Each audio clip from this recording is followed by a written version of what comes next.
They are so afraid of a Sara presidency that they want, they would sacrifice the truth. They are so afraid of a Sara presidency that they would want to sacrifice the truth. Anong magiging exit plan ng Marcos administration after 2020? Whoever will be the president, hindi sila sigurado na hindi sila ipro-prosecute. Hindi aalamin yung katotohanan at pinagtatakpan ngayon. At ang kinakatakot ko, baka mag-isip sila na to extend themselves. Deadline ngayon sa mga dyaryo, sabi yung Senate Rubicon Committee, hindi daw kayo imbitahin for the investigation. Na chismis lang daw yung sinasabi nyo. Well, hindi po chismis kasi yung 5 congressman, inimbita ni Congressman Lebiste. Pinakita sa amin yung files na naglalaman ng text messages between the President and Yusek Bersamin. Nandun po, nakalagay doon, 7 billion. Nag-report siya kay Presidente na tanggap na lahat ng 7 billion at March 24 po yun, 2025. At susunod niya yung kwenta kung saan-saan napunta yon. At may mga napunta doon sa mga kandidato na alyansa, 11. 12 po yung kandidato na alyansa, 11 yung nabigyan. Lahat po nabigyan. So including Senator Lacson. Di ba? Senator Lacson. And Senate President Tito Soto nabigyan. Alam po na hindi naman nila alam kung saan galing yon. Kaya walang problema doon. Natural lang naman na yung mga national candidates sinutulungan ng kanilang mga kapartido. Di ba? So, may napunta kay Andrew E. 68 million talent fee. At yan ay dumaan lahat kay Congressman Toby Chanco. Ang ginawa ko, pinunta ko si Kong Toby. Dahil kaibigan ko naman yan. Tinanong ko siya, totoo ba yan? Sabi niya, totoo. Nagsalita dito no? Totoo. Na may, sabi niya nga, tinawaran ko nga yan si Andrew eh. Nagpatawad ewan ko bakit 68 billion pa rin yung nakalagay na nagbibiro sa akin si Kong Toby. So, hindi ko alam, pero kasi na parang out na siya noon sa umalis na siya noon sa. So, ibig sabihin, ito pa lamang ay worth investigating na. Dahil may facts eh. Di ba? May facts. These are facts. Pangatlo,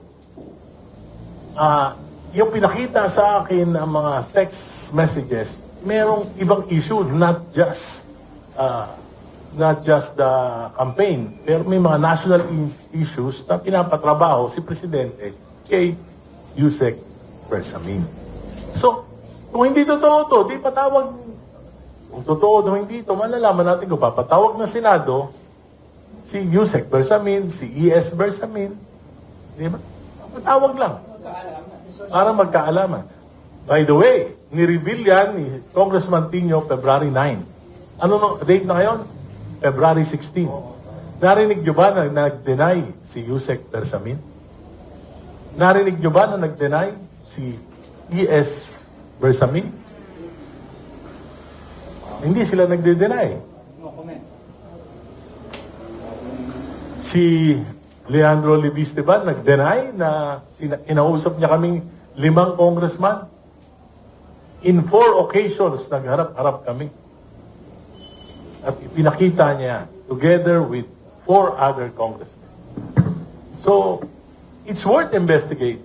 But it seems that Senator Lacson is committed or had committed not to investigate the Bersamins. So, sin of omission. Congressman, kung gano'n, cover up talaga. Cover up. Complete cover up. Yes, and a cover-up will require a series of cover-ups. Kaya hindi po matatapos ito. At kung hindi na natapos dito, sino tatamaan? Yung ekonomiya.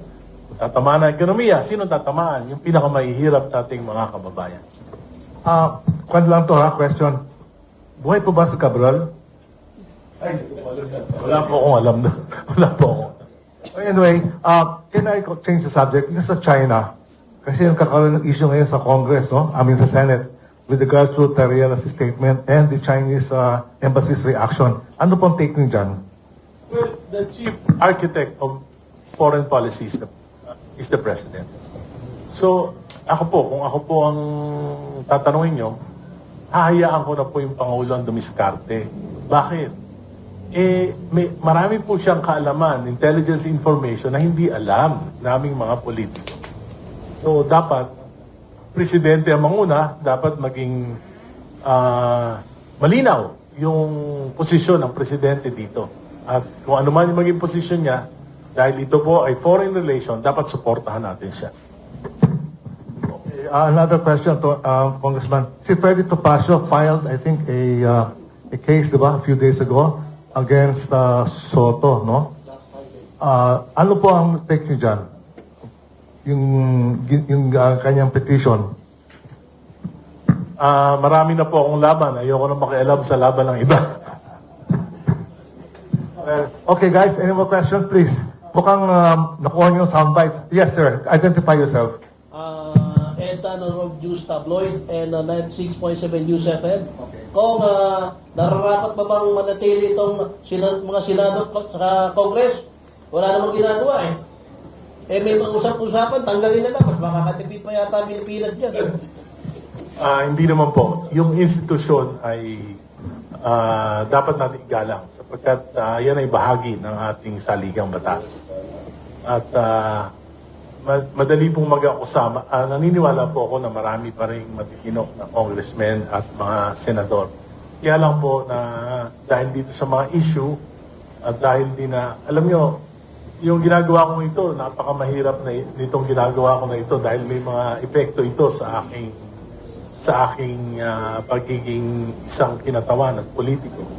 Subalit, sa tagal ko po, I've been serving our country for the last 50 years in various capacities. So, para sa akin po, baka ito na po yung mga huling panahon ng paglilingkod ko.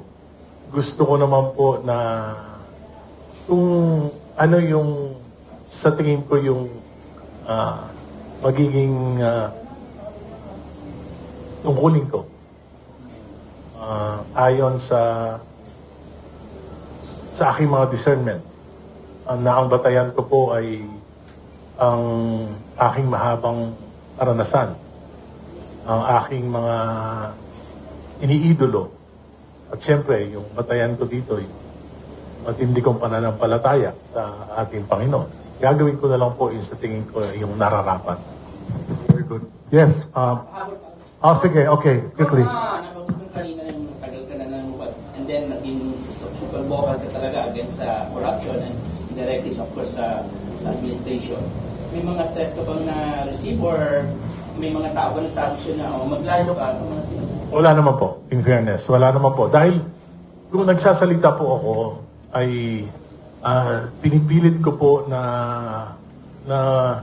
maging magalang kahit na masakit yung aking mga sinasabi. At naniniwala po ako na wala akong sinasabi na hindi totoo. At kung meron man po yung makakapagpatunay na may hindi totoo akong sinabi, ako po ay hihingi ng public apology. Pero sa ngayon po, ang lahat po ng sinasabi ko sa totoo lang. Well, the truth hurts, di ba? Ang problema natin bansa, truth decay. Yes, ma'am. Go ahead. Kung Salvation Department from Runda Balita, Pilipinas, itatanong ko lang kung ano po yung masasabi niyo kung yung sa Blue Ribbon Committee na during session, pag nabanggit po yung pangalan ni Romualdez ay nag-resume po yung session. Ano po komento natin? Kasi it regards po yan sa flood control na pinag-usapan. Well, I think na-compromise na po ang Blue Ribbon Committee ni Senator Lacson. Kasi po, bukod dito sa bukod dun sa kanilang political struggles for the leadership of the Senate, sa tingin ko po, meron silang ayaw na matumbok na katotohanan. Yes, identify yourself. Pizza Lopez po from European News. Congressman, nasabi ni Atty. Luistro na gagamitin nila yung process na ginamit dun sa impeachment process ni Pangulong Marcos, which is to dismiss in the process of sufficiency in form and substance. May pangamba po ba kayo na parang magiging mauwi lang din sa dismissal yung impeachment laban kay Vice President Sara Duterte? Ayoko pong pangunahan yung mga pangyayari. Gaya po na sinabi ko, I will prepare yung impeachment process ni President Marcos. I voted yes to the sufficiency and form. I voted no to the sufficiency and substance dun sa unang complaint ni Attorney De Jesus. Pero dun po sa complaint ng Makabayan Black, I voted yes. Bakit? Sapagkat sa palagay ko po, may sufficiency in substance. Dahil yung pong requirements ng sufficiency in substance, yung parameters, maliwanag po sa impeachment rules ng House of Representatives. Dalawa lang. Una, kailangan may recital of facts. Na-recite yan doon sa complaint ng Makabayan Black. Pangalawa, kailangan may kaugnayan doon sa impeachable offense.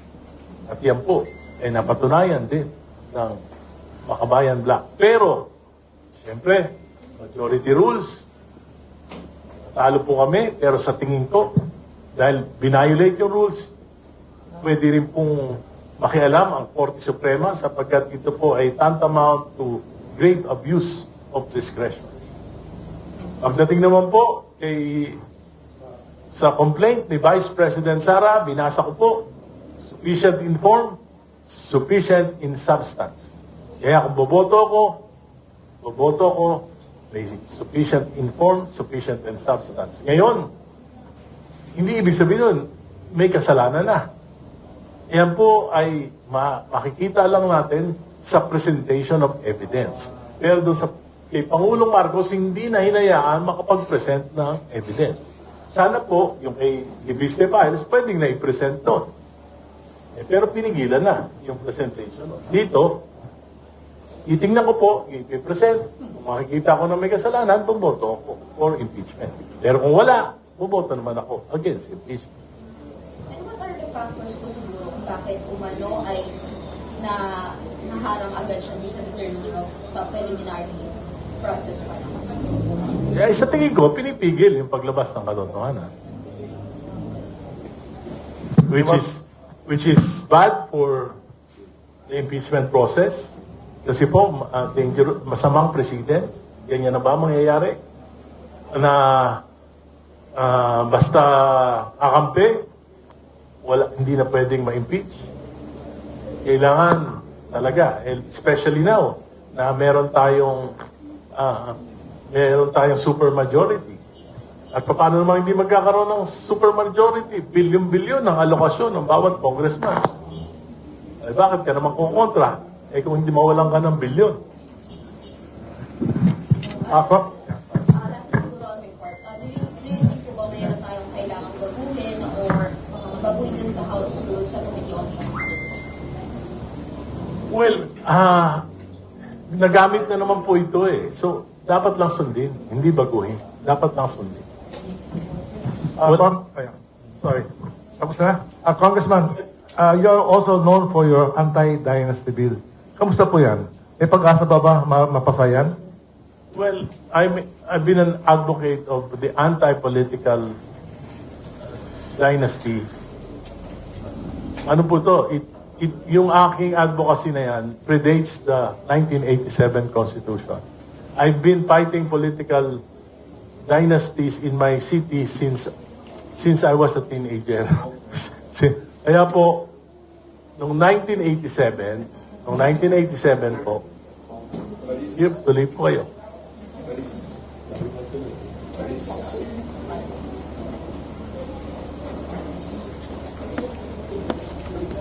want to welcome the late Marie Sumali of GMA7. And of course, my friend, si Danny. So, ito po yung panlimang pagiging kinatawan ko sa Kongreso. Ito na rin po yung ikalimang pagpa-file ko ng anti-political dynasty bill. Ang 2001, 2013, 2016, 2019, then ngayon po, 2025. At ang pinakamataas na inabot ko itong bill na ito ay noong 2013, noong panahon po ni Presidente Aquino. Ito po ay nakapasa sa Committee on Suffrage and Electoral Reforms at is a product of a principled compromise. Binasa ko po yung transcript ng mga framers ng ating Constitution. Noong 1987 Constitution, may 3 requirement po para matawag natin na talaga namang ito ay valid na anti-political dynasty law. 1, dapat it will promote equal access and opportunities to ordinary citizens to hold public office. Pangalawa, it would prevent the monopoly of power by families. At pangatlo, dapat po hindi arbitrary. Anong ibig sabihin? Hindi naman dapat parusahan mo yung malalayo ng kamag-anak. Diba? Dahil, kaya po, dati po, yung mga pinafile ko po ay talaga mahigpit. 1 per family, 2nd degree of consanguinity and affinity. Yung naging compromise ko po, 2. Isang national, isang local. Iba ang constituency. At 2nd degree po. Yan po yung, kung hindi po 2nd degree, magkakagulo na. Hindi na, unenforceable, unimplementable na po ang isang anti-political dynasty. Bakit? Kasi po, pagka magpipinsan, 5 magpipinsan, hindi na yan direct family. Nag-file. Sino magka-qualify? Sino hindi? Sabi ni Justice Carpio, hindi yung una-una nag-file. Pagka unahan po, pagpa-file, 3 araw pa, nakapila na yung magpipinsan, magpapatayan yan sa pila. So, it will create chaos. At ang mangyayari po, yung COMELEC, hindi na po election office. Yan po ay magiging genealogical tribunal. Amo, Congressman, ang problema sa politics. Kaya po, ang para sa akin, yung 2nd degree, ano yan? Lolo, anak, apo, kapatid, at mga asawa nila. Ang problema Ngayon, kasi- paano mo implement? Paano kung 2 yung magkapatid, nag-away, nag-file? Para sa akin po, kung yung immediate family mo, hindi mo kayang pamunuan, pagkaisahin, lahat kayo, walang karapatan na mamuno sa bayan, lahat kayo disqualified. At yan po makakatulong sa ating lipunan. Bakit? Papalakasin po nito yung institusyon ng pamilya na dahil lang sa politika, nag-aaway, nagpapatayan, maglolo, mag-ama, nagmumurahan, magkapatid, naglalaban, nag-aaway, nagpapatayan. Pamilya po yan. That's the basic unit of our society. And because of politics, because of political dynasties, pagka naukupan na nila lahat ng mga posisyon, sila na mismo nag-aaway para sa mga posisyon. So I think the best version of the anti-political dynasty bill now is 1 national, 1 local, 2nd degree of consanguinity. Kumusta po yung laki yung bill niya? Ito po ay Are you confident na? well, alam nyo, 80% ng Kongreso, political dynasties. So what you're saying right now, Ang masasabi ko, pag napasa yung version ko, wala nang fat political dynasties.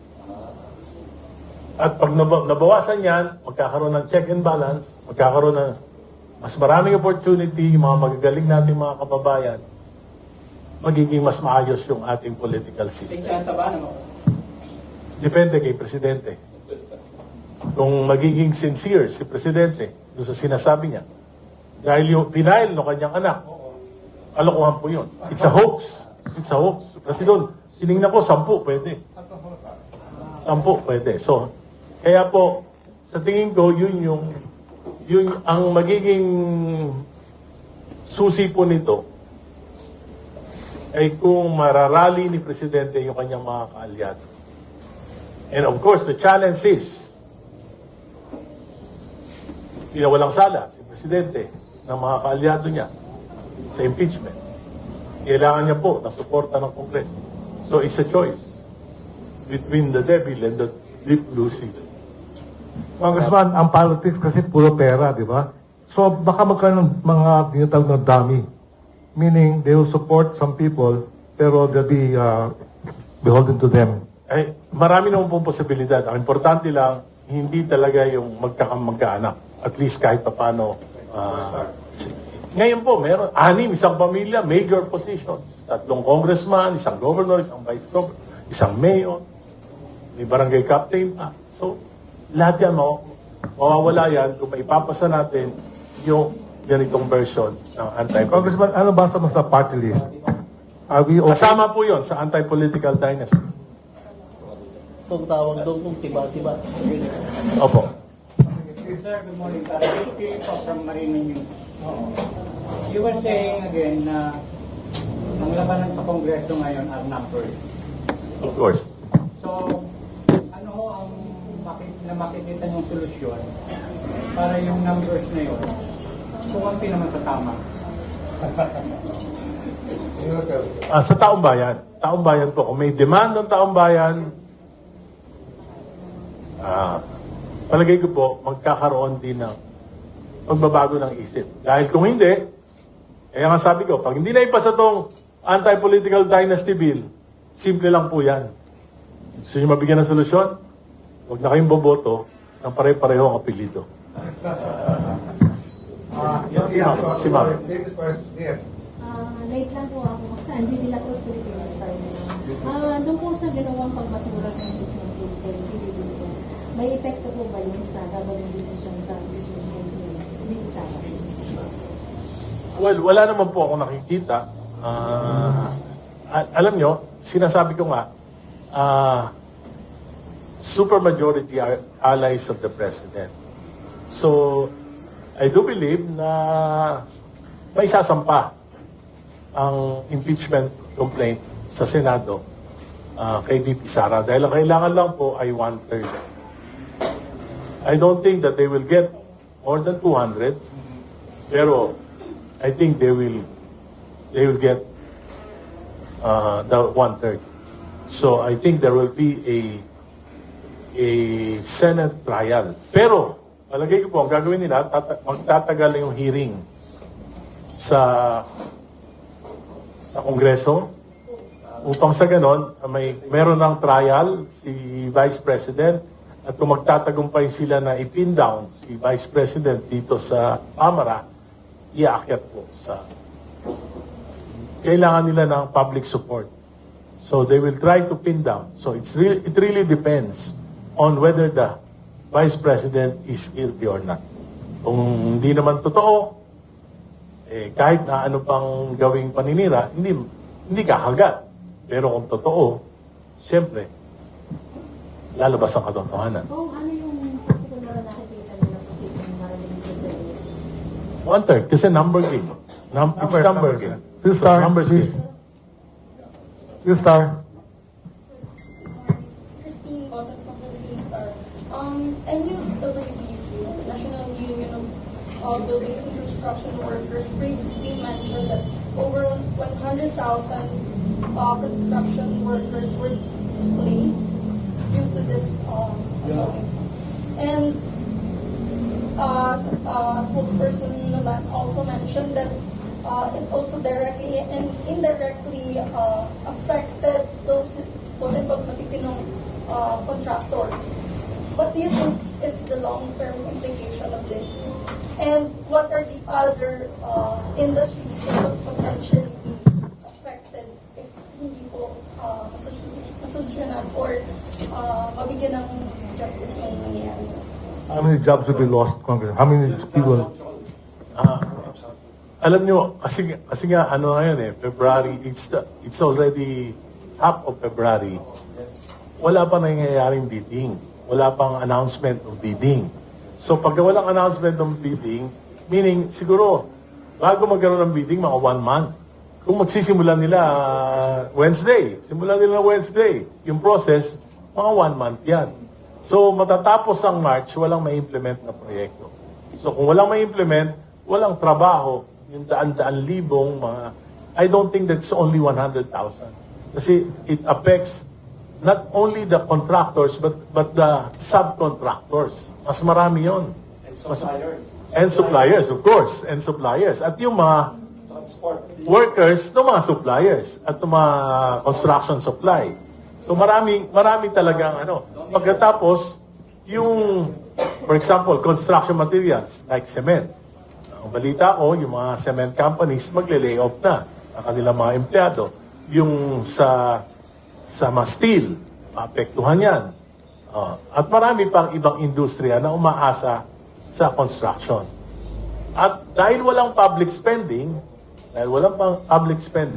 sigurado ako na yung ating GDP for the first quarter will be lower than 3%. Lower than 3%. Worst in the history. Ano nakikita mo sa exchange rate? Well, maraming ano dyan ayoko nung pakialaman, pero maraming factors. Pero of course, pag umihina ekonomiya, umihina ang piso. Pero ang pinakamabigat kasi ngayon, yung debt to GDP ratio natin, 63%, the highest for about 20 years. Sobrang dami Yung GDP, yung gross domestic product, vis-a-vis pag-utang. Ibig sabihin, mas mabilis yung pag-utang, paglaki ng utang, kaysa sa paglago ng ekonomiya. Kasi ngayon, ang paglago ng utang natin ay 9% per annum. So, lumalaki ng 9% yung utang natin. Pero yung paglago ng ekonomiya, ngayon, 2025, 4.4, kalahati. So, ibig sabihin, bakit mas mabilis yung utang kaysa paglago? Dahil kaya ka mo utang para magamit mo sa pagpapalago ng ekonomiya. Pero ngayon, ang laking umutang, ang bagal ng ekonomiya, ng paglago ng ekonomiya.